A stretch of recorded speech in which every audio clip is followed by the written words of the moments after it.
CJ റോയുടെ വിയോഗം വളരെയധികം ഞെട്ടലുളവാക്കിയ കാര്യം. ഒരു എക്സിക്യൂട്ടീവ് ഇന്നർ പവർ കോച്ച് എന്നുള്ള രീതിയിൽ കാരണങ്ങളും ഒരു 5 സൊല്യൂഷൻസും ഞാൻ ഈ വീഡിയോയിലൂടെ നിങ്ങൾക്ക് പങ്കുവെക്കാം. ലോൺ അടക്കാതെ ബിസിനസ് മുന്നോട്ട് കൊണ്ടുപോകാൻ കഴിഞ്ഞു എന്നുള്ളത് ബിസിനസ് അദ്ദേഹത്തിൻ്റെ പരിപൂർണ നിയന്ത്രണത്തിലായിരുന്നു എന്നുള്ളതാണ് സൂചിപ്പിക്കുന്നത്.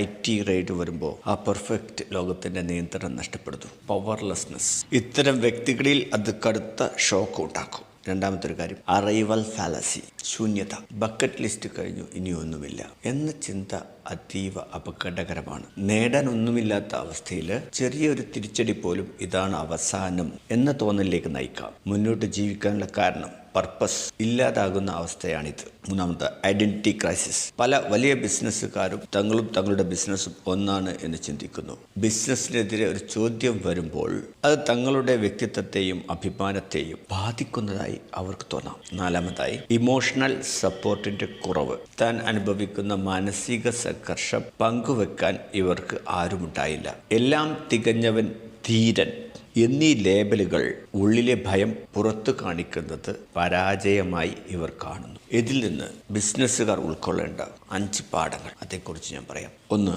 ബിസിനസ്സും വ്യക്തിത്വവും രണ്ടായി തന്നെ കാണണം. തങ്ങളുടെ ബിസിനസ് പരാജയപ്പെട്ടാലും നിയമപരമായ പ്രശ്നങ്ങളിൽപ്പെട്ടാലും അത് നിങ്ങൾ എന്ന വ്യക്തിയുടെ പരാജയം അല്ല.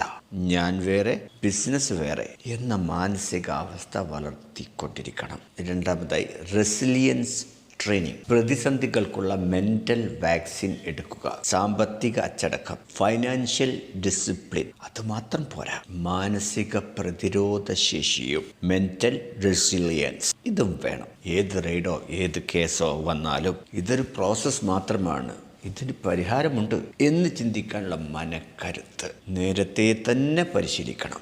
3.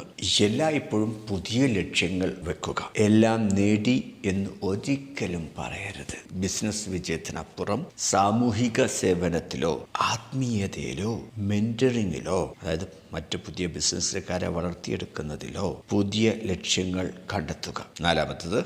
വൾണറബിൾ ആകാൻ ഇടം കണ്ടെത്തുക. നിങ്ങളുടെ ഭയങ്ങളും ആശങ്കകളും തുറന്നു പറയാൻ പറ്റിയ ഒരു മെന്ററോ ഒരു കോച്ചോ അല്ലെങ്കിൽ വിശ്വസ്തനായ ഒരു സുഹൃത്തോ ഉണ്ടായിരിക്കണം. എനിക്ക് പേടിയാകുന്നു എന്ന് പറയുന്നത് ഒരു കുറവല്ല, അതൊരു കരുത്ത. 5. നിയമപരമായ വെല്ലുവിളികളെ ഒരു ഗെയിം എന്ന രീതിയിൽ മാത്രം കാണുക. ബിസിനസ് വലുതാകുമ്പോൾ നിയമപരമായ പരിശോധനകൾ സ്വാഭാവികമാണ്. അതിനെ വ്യക്തിപരമായ അപമാനമായി കാണാതെ ബിസിനസിന്റെ ഭാഗമായിട്ടുള്ള ഒരു വെല്ലുവിളി എന്ന് മാത്രം കണ്ട് അതിനെ നേരിടാൻ മനസ്സിനെ പാകപ്പെടുത്തുക.